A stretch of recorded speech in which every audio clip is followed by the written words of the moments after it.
Hey, what's up, guys? Dylan Johnson from Soccer Mag here, and welcome back to another episode of Mixing with the DJs. I'm once again joined by my fellow DJ Dylan Jack, and today we will be doing a review of Gameweek 7 of the Premier League.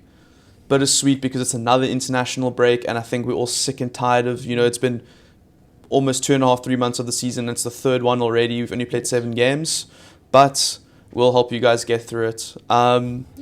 What was your overall view of the weekend of the game week? It's quite some very interesting results. I think some of the top teams having to fight. I think it's really becoming an interesting title race now between Liverpool, Arsenal and City. I didn't expect Liverpool to be finishing after 7 games, in all honesty, to be top of the table.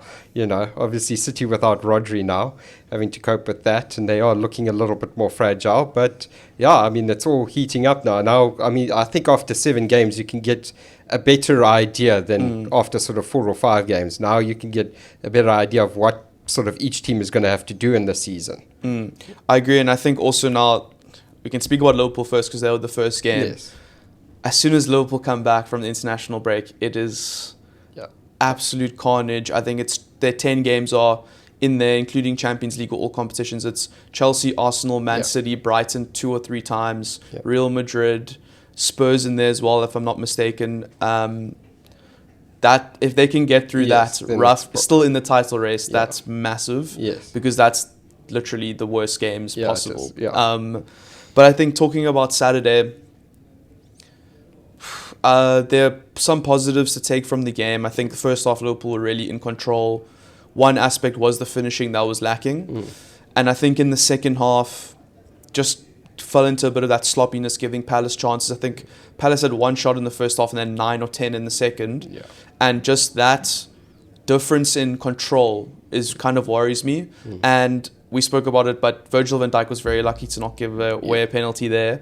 And drawing 1-1 to Palace from a position of such superiority to then throw points away there would have been very, very poor. But I think take the points, move on. Alisson injury is worrying. I think it's getting to a point now where he missed 10 games last season. He's already been injured. He just came back from an injury. It's his first game back, if I'm not mistaken, in the Premier League. And now he's going to be out for a while again. I think Alisson's probably, he's arguably the best goalkeeper in the Premier League. He's one of the best in the world. But it's getting to a point now where you can't have your number one missing 10 to 15 games a season. That's ridiculous. He's a goalkeeper. He's meant to be there every week. I think that's also the worrying thing going into these games, not having Alisson. As much as Keller is a great backup, he's not Alisson, and he's going to be needed in these games. I think interesting times and quietly just moving about the business. I think that's probably the most important thing, is that it wasn't necessarily a 3-0 or 5, quietly got the win. You're now sitting top of the table. Liverpool, they've quietly edged their way up there. And they haven't done so with fireworks and heavy metal football. They've done it with, I think, a lot more control sometimes. Some of Klopp's best teams did have an element of control through their heavy metal football, but I think there's a bit more composure about this Slots Liverpool, which is, even for me as a United fan, as painful as it is to say, it has impressed me the way that Slot has sort of come in and immediately, even though he hasn't been able to add 6 or 7 players into this, of players that he may have formerly coached into this team, like another former Dutchman, another Dutchman that's coaching in the Premier League, he still managed to get them playing a different sort of style that's given them a bit more control in games, which is really, really impressive. And I think we've seen Liverpool have got the best defense in the Premier League this season, and they've a couple goals off. They've got the best goal difference, but they're not that far away from Man City and Arsenal when it comes to goals. And I think when Liverpool controlled games under Jurgen Klopp, it was more like an overwhelming force that was just constantly, 100% in your face. The press was insane. The counterattacks were insane. You could have an offensive corner and be just as at much risk as conceding. Whereas it's a lot slower, but it's like slow poison, which is a lot. I think it's a lot more now successful, or it's a lot more effective to not conceding and then scoring goals. So that's one thing I think we can take from that, which has been very positive. I think Arne Slot's got the best record now for the first 10 games as a Liverpool manager, which I don't think anyone really expected. No. But like I said, quietly going about business, under the radar, everyone's talking about other teams. So hopefully it continues. I'd rather them only talk about us in the last week than now, up until then. Yeah. Next up, Arsenal versus Southampton. And Southampton had us dreaming for about 5 minutes. But then again, I think Arsenal just too strong. Yeah. I think they could have scored more goals. Saka was amazing. I think Havertz, he's really cemented himself now as a proper lethal Premier League striker. And I think even the subs came on. They did well. I think overall, like, another great performance by Arsenal. I'm not sure what your thoughts are. Yeah, it's pretty similar. I mean, Southampton, they had us hoping that it wasn't for very long, and Arsenal, showing that sort of champions mentality, that they can go for the title, showing why they can go for the title, because maybe previous Arsenal sides might have collapsed under this kind, even against a team like Southampton. I don't think Southampton are impressive at all. They don't have a great attack. They're good enough to, they scored 1 goal, but, they're always leaking. One of the few teams that have leaked 3 goals to United. Arsenal are just so good, and Saka is just one of the players of the Premiership so far. It's just been incredible watching that guy. I think he's got like 7 assists or something already. He's incredible, absolutely brilliant winger that Arsenal have there. And Martinelli getting a very, a much needed goal. I think his form was sort of struggling a little bit. I think for the past 18 months, he really hasn't. Yeah, he hasn't really contributed. So that'll probably give him a lot of confidence. And as you say, Kai Havertz has just reinvented himself or rediscovered himself at Arsenal. I mean, he came from Chelsea, people didn't really know what this guy was all about. He had been used in so many different ways at Chelsea. He used as a winger, as a number 10, as a forward, and it just never worked out for him over there. And now it's nice to see that he's actually properly rediscovered what he's good at, and he's doing that so well and so efficiently. He is honestly one of the best strikers in the Premier League right now. And I think also going back to Kai Havertz, it just felt similar to Timo Werner at Chelsea, where they had these amazing young players, but none of them were ever played in the right position. Yeah. And their team just didn't feel like it was built to get the best out of them. But Havertz at Arsenal now, the team is not built around him, but it's getting the best out of him 100%. The system suits him so well. The craziest game of the weekend, which is probably a bit unexpected, Brentford versus Wolves. 5-3, 4-2 at half time. Yeah. Wow, I think it was also, it's almost kind of funny how it was 4-2 in the first half, then 4-2 to like the 85th minute or something crazy like that. Yeah.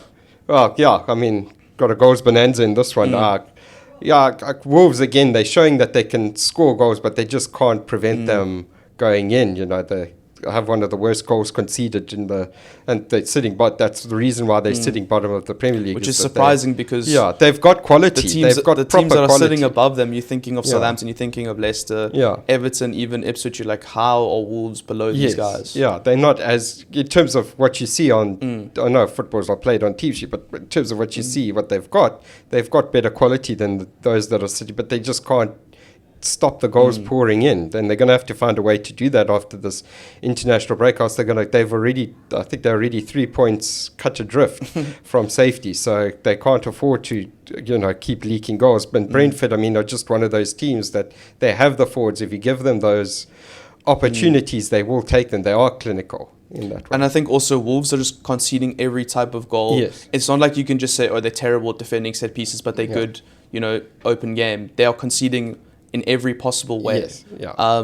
So there's a lot of work to be done there for Gary O'Neill.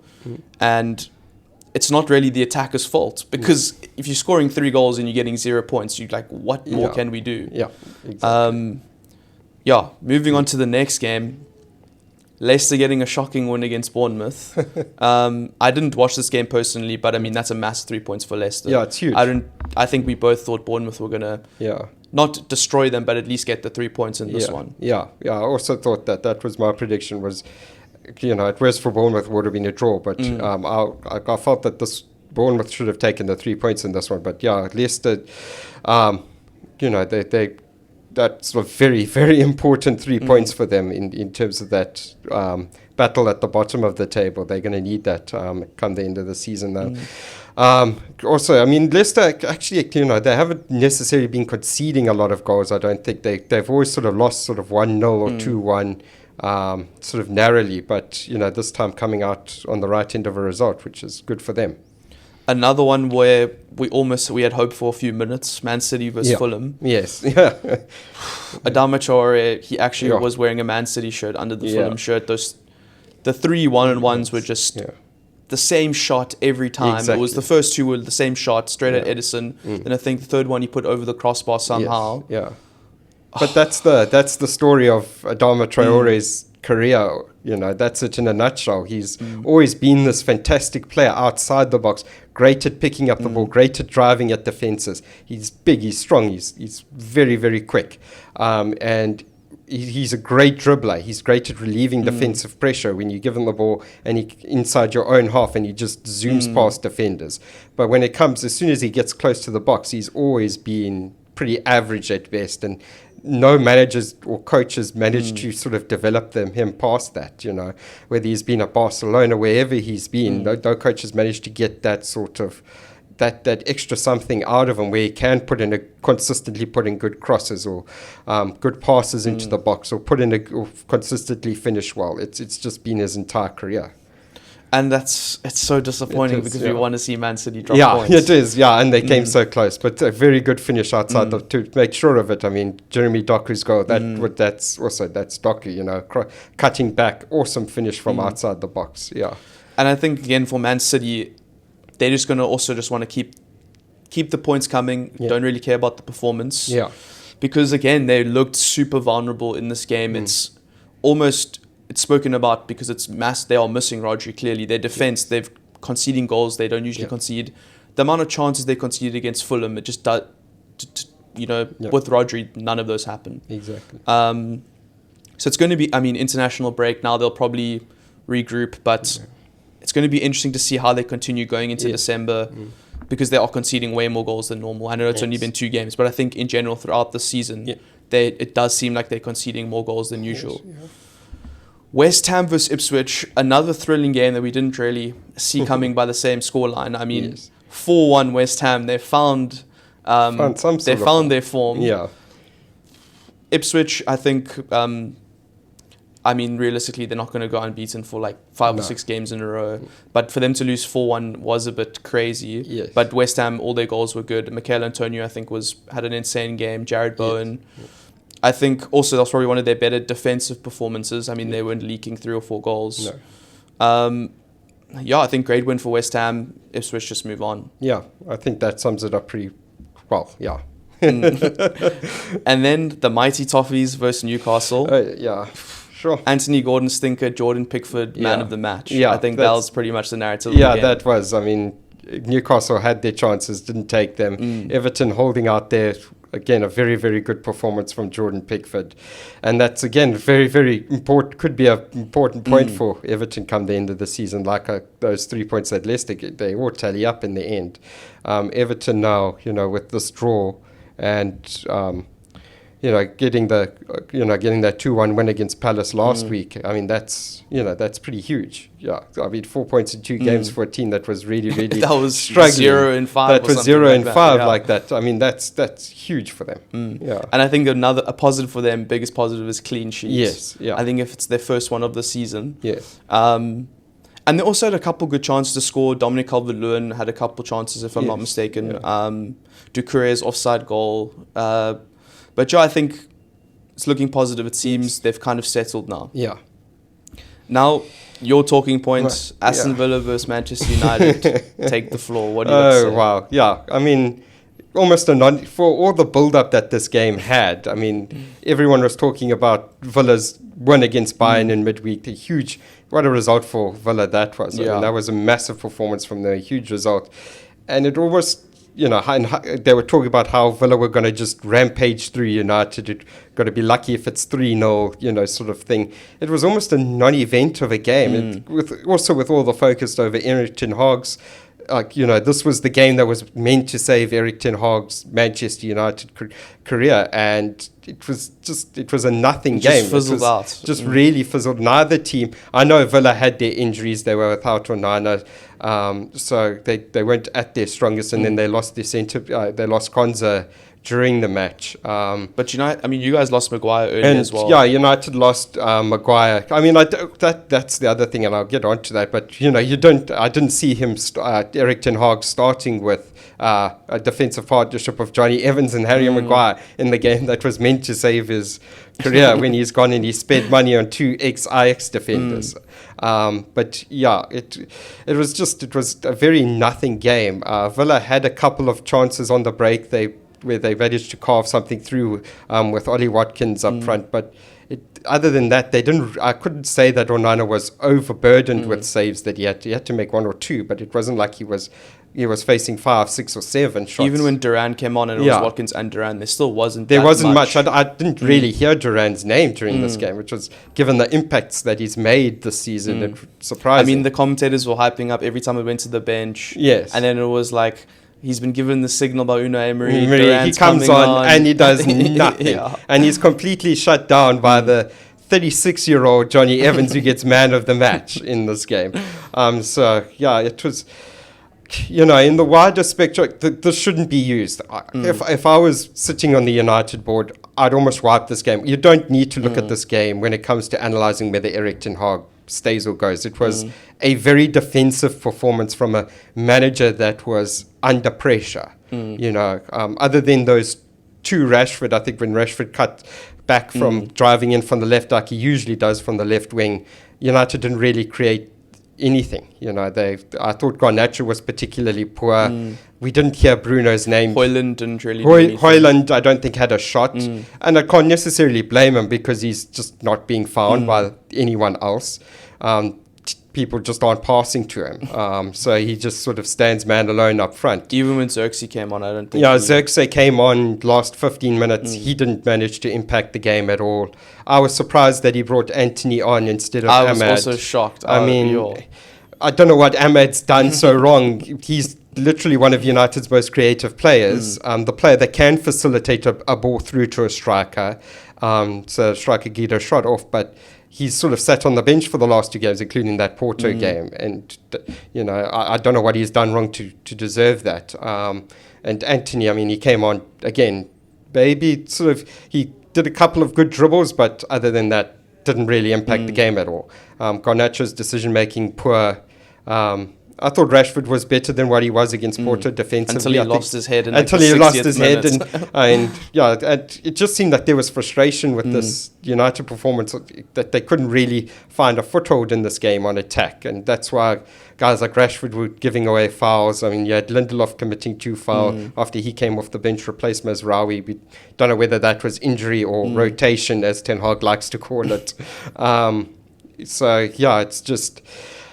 In terms of analyze, I don't think this is a game worth analysing in terms of Erik ten Hag's future. As I say, it was just a very it was a coach trying to save his career, putting 11 men behind the ball, ultra defensive, just trying to see out as what he can. And the fact that he didn't bring, what I would have done is taken Bruno off and brought Xerxes on to partner.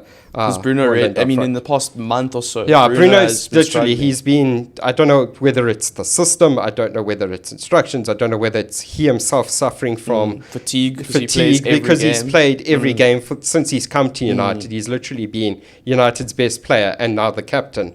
He's almost been undroppable, and he's often rushed himself back from injuries to make sure, to play for United. So it could be that as well, but he started the season very, very poorly, especially by his standards. He hasn't really, he had the free kick that hit the bar in this game, but other than that, his name wasn't really said.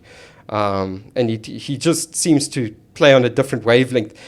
Bruno's one of those guys that sort of thrives in the chaos. He loves it. He loves getting the ball and immediately splashing it out to a Rashford or Garnacho. He's not a guy that can really, I don't think, enjoys the sort of slower pace of games. I just think when it comes to Ten Hag's future, you're going to have to analyse the way United have started the season as a whole, which is the fact is that United have made their worst start to a Premier League season ever. And I feel like wasn't last season yes. broken his own and record? That's, or someone that was he saying, has literally broken his own record. Last season was the worst start to a season record ever. breakers. Exactly. There we go. Sitting 14th, you know, what is it? 2 wins in 7. Conceded. I think they were saying 5 goals scored and then conceded. 8 also crazy. Yeah, 8 goals conceded. You know, the only team that has scored fewer than United is Southampton, and they're sitting with like Cameron Archer up front and an 18-year-old on the wing. So yeah, it's not looking good. And when you build that and you add that to the horror show that was last season, and you add in the fact that United's board have actually gone out and got Erik ten Hag players that were meant to, you know, settle quite quickly because they knew his system. They've gone out and they've got a Martinez. I know Martinez had his injury problems and he seems to have struggled to find his form since then. He was injured for a lot of last season, some bad injuries last season. But Lissandro Martinez was meant to be, you know, the leader of this back four. Then they went and got him Matthias de Ligt, again, a leader, guy who's played for 2 of the biggest clubs in Europe, guy who's captained Ajax as a teenager, knows Ten Hag, was part of one of Ten Hag's best teams, a crucial part of Erik ten Hag's best teams. You know, they went out and they got him Mazraoui, again, another ex-Ajax player. They've consistently reinforced his team. It's not like, even under the Glazers, he got consistent reinforcement. Well, I think they said he spent close to 600 million and he's got about 12 or 13 players in. So it's not like he's been bereft of any signings. It's not like David Moyes that was kind of shafted from the beginning. Yeah, David Moyes got Fellaini, and that was when he was promised sort of, we're going to go for Cesc Fabregas and this and they that. were saying like Gareth Bale and there was apparently bringing Ronaldo back. Yeah, bringing Ronaldo back. That was the whole plan. That was probably the plan that was implemented by David Gill and Sir Alex Ferguson when they went. Obviously, Fergie retired, David Gill left, and sort of left a hole there. There's actually been a sporting structure for, especially this season, now that Ineos have taken over. Erik ten Hag has had a proper sporting structure above him. He's had guys like Jason Wilcox and Dan Ashworth in there working, trying to get him the right structure and get him the right players and facilitate a proper sort of coaching structure and coaching process, but it hasn't worked. And I think Ineos, if they're analysing this season and last season, put together with last season, which they should do this week, there's only one conclusion that they should come out to, which is it's not working. It's regressing, if anything. It's regressing. It's not going forward. United aren't playing better football than they did last season. They're maybe going backwards, if anything.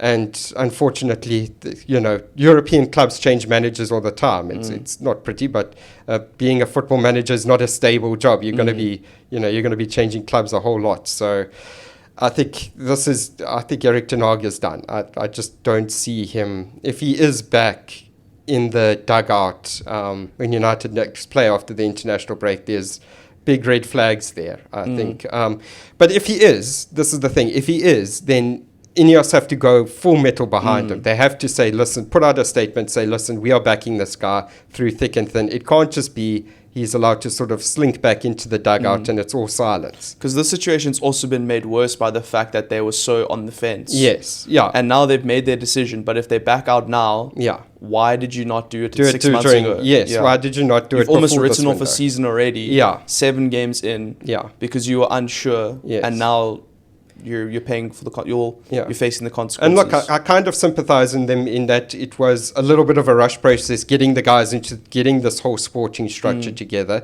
because Dan Ashworth had to be negotiated out of his Newcastle contract. There were issues with getting Barada in as CEO. There were, you know, getting all these guys in. It took a bit of time, so I can sympathize with that, in that they didn't have the longest time to sort of analyze what Ten Hag was doing, and maybe they needed these first couple of months to make sure. But now that you're sure, you know, save the season before it's completely over. There's still enough time and enough points available for United to catch up and make up this gap if they get the right guy in charge. But it needs to be made now, otherwise there's big problems. So, anything else to add? No. Nothing. Okay. I've spoken more about Ten Hag than I have the actual game, but that's the thing. This game had very little to talk about. I mean, one positive we can say is that a week ago, sitting in these chairs, we didn't foresee United going unbeaten over the week. Yes. So that is even though it was 2 draws. 2 points gained Yes. in the bigger scheme of things. Yeah. Chelsea versus Forest, another exciting game but low scoreline. But I guess Forest have been difficult to beat this season. They've only lost 1 game. Chelsea, I think, also could have won this game. But even when Forest went down to 10 men, still, I mean, Maresca was saying he was happy with the performance, but at the end of the day, yeah, it's 2 draw points. It's ironic a Liverpool fan saying you have to get 3 points against Forest at home, but I think you have to, Yeah, you do. Liverpool fans would know that quite well. But yeah, what a crazy game this was. I mean, 13 minutes of overtime, red card. Forest could have snatched it right at the death, Jota getting a header, but I think the 2 keepers were probably the stars of the show. Sells probably, I think he made like 8 or 9 saves, or probably it felt like it. And it was similar with Sanchez in Chelsea's goal. So yeah, what a crazy game this was. Now also the perfect finish to a pretty exciting weekend. Brighton versus Spurs. Yeah. Spurs have done it again. Spurs being Spursy. They've taken, I don't even know. They just... Yeah. They should have put this game away. Yeah, I mean, definitely. Thinking 2-0 up, you think they had put the game away. But Brighton second half were insane. And Spurs just crumbled, I guess. Yeah. I mean, even in the first half, the warning signs were there. Matoma was in so much space, getting so many crosses into the box or balls across the face of goal. Minte was in a lot of space. He probably should have scored a goal. I think it was in the first or second half before he did already. Danny Welbeck had a shocking miss, but he rectified it. But Spurs, I guess this is the volatility that we've seen under Ange, in that the high line is so effective, but if someone's not on it, it's absolute disaster. Yeah, exactly. And I mean, this kind of almost chalks out that 3-0 win against United. You have to follow that up with a win, again, especially if you go 2-0 and you could go 3-0 up against Brighton. I mean, you have to, that could be a huge point in your season, but then, you let this lead go and you go and lose 3-2. That almost chalks out the good that was done. Now they're back to square one again. The confidence is probably even lower now. Yes, yeah. You've gone and you've tossed away a good lead. You could have, Brendan Johnson actually had a very good game in this one. He maybe should have done better to get Spurs further ahead. But, you go and you and the way they conceded the goals it was just sloppy defending, Yeah, I think it's just, and well done with Brighton. I mean, Brighton have been one of and they're chasing. They really are. I think Brighton, worth mentioning now, realistically for a top 4, top 5 finish, they are hunting there, and they've been one of even though they've been a bit sloppy. Points wise, it hasn't been there, but performance wise, they've been one of the best. They've been so consistent, and I didn't see Danny Welbeck being one of the form forwards of the start of the season, but we're back in 2011 apparently. So, let's get Paul Pogba. I've heard Paul Pogba's had his ban reduced. Get him back to United. Let's go right back to the 2010s. But yeah, I mean, well done with Brighton. Well done to Brighton, should I say. They've started the season incredibly well, and they are realistically hunting that top 4, top 5 finish with Villa and Spurs. I think the top 8 this season, after 7 games, if we have the table, it's tight up there. Here, I think Liverpool, 1 point clear, but between 4th or 2nd to 5th is 3 points, and then from 4th all the way down to 10th is only 4 points. Yeah. So it is a really tight. I mean, it's still early, but it's no one can afford to drop points at this point in time. Exactly. Well, thanks for joining us, guys. That has been Mixing with the DJ's review of Game Week 7. Like we said, I hope you enjoy the international break. You probably won't, though no one does. Thanks for joining me, Dill. And don't forget to like, comment, subscribe, etc., etc. Tell us if we're stupid. Let us know what you thought of the games. Should Liverpool have conceded a penalty? I think we both agree they should have. But I'm biased, so no. But yeah, thanks for joining, Dill. Thanks for tuning in, guys.